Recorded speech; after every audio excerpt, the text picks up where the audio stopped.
ẹ̀yin tèmi ǹjẹ́ ẹ tún ti gbọ́ o lórí gbogbo rògbòdìyàn tó lọ láàrin àwọn ọmọ onímọ́tò pàápàá jùlọ láàrin MC Oluomo àti Tafa Sego. Ẹ wo ìkan nínú àwọn ọmọ Tafa Sego ti bọ́ síta o ló bá bẹ̀rẹ̀ sí ní sọ ìsọkúsọ ọ̀rọ̀kọ̀rọ̀ nípa MC Oluomo. Ó ní MC Oluomo rí odidi aláboyún múlẹ̀ ní Òṣòdì.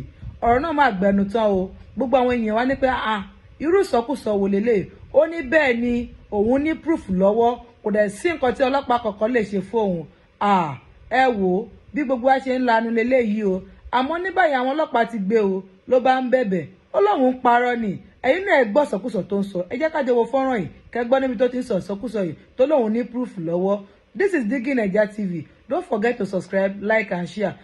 Olóyún tó rì mọ́lẹ̀ lóṣòdì èmi àpò dáàgì èmi ni o, èmi máa ń sọ wípé kò sọ ọlọ́pàá tó lè fi gbé èmi àtijọ́ ń wà lẹ́nu mátà yìí, mo ti ń bá yín pò bọ̀ tipẹ́tipẹ́.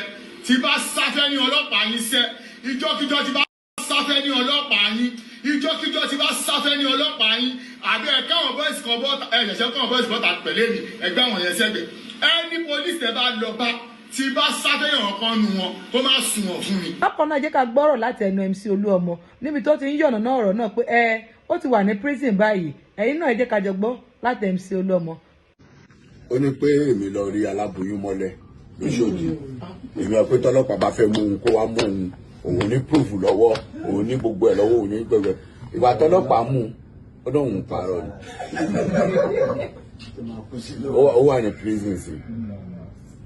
But èèyàn tí ó bá mú tó bá rí kinní yẹn ẹ̀tì ọ̀rọ̀ sáà tó tún sọ pé gbogbo ọlọ́pàá tó bá fẹ́ wá ó wá òun ní proof lọ́wọ́, òun ní gbogbo ẹ̀ lọ́wọ́.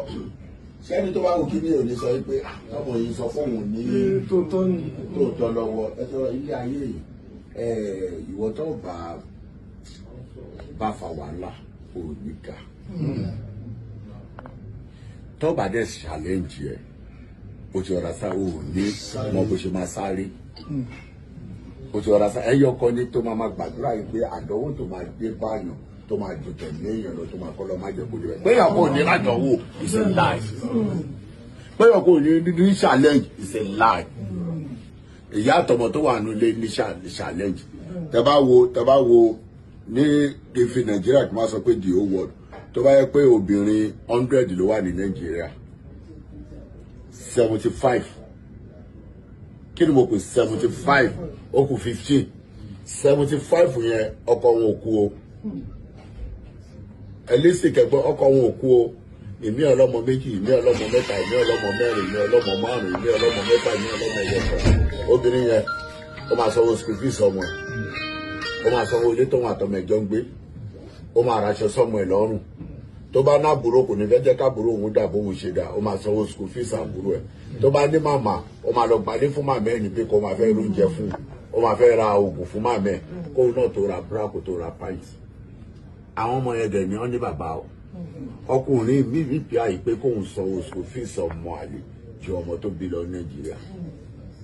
Ṣé woman yẹn náà ní challenge ti ẹni yẹn? Anybody ló ní challenge. Ó wá kù sí wọn tó ní challenge lọ́wọ́ láti mọ bó ṣe máa làájá. Kí ló dé máa fi làájá oògùn ràn ọ̀pọ̀ ràn? Wàá fi àdúrà wàá fi bá ti yá láyà wọn jẹ. Àwọn ọlọ́mà tó máa wá pè é pé ológun lélẹ́yìí eléyìí kíní kọ́ lélẹ́yìí eléyìí gbà kọ́ lélẹ́yìí ẹ̀wọ̀ adẹ̀ nílé kókọ̀ tó ń lọ ní adẹ̀ nílé kókọ̀ tó ń lọ. Péyàn ní challenge yẹn is a lie, anybody ló ní challenge but kó má overcome èèyàn ni ó ti tán. Tó ọ̀rọ̀ lẹ́gbọ́n yẹn o látẹnu MC Oluomo kí gbogbo sọ̀rọ̀sọ̀rọ̀ máa rántí wípé ẹyin lóhùn tó bá ti jábọ́ kò ṣeé kó mọ́. Ẹ jẹ́ ká máa ṣọ́ ohun tí a máa sọ o, ẹ jẹ́ ká máa ṣọ́ ohun tí a máa sọ nípa àwọn ènìyàn. Ìbànújẹ́ ènìyàn kò mà dáṣẹ́ Ọlọ́run dúró. Ẹ wò báyìí ó ti sọ ọ̀rọ̀ ó wá ń bẹ̀bẹ̀ ó ní kí wọ́n gba òun, ó ní irọ́ lòun pa wípé gbogbo ọ̀rọ̀ tóun sọ yẹn wípé kò rí bẹ́ẹ̀. Ó ga o, a nílùú jù báyìí lọ lórí ètò lónìí. Bó bá wa ṣe máa jẹ́ láwọn máa mú wá sétí ìgbọ́ yín. Ẹ ṣé o, ó dìgbà kan náà.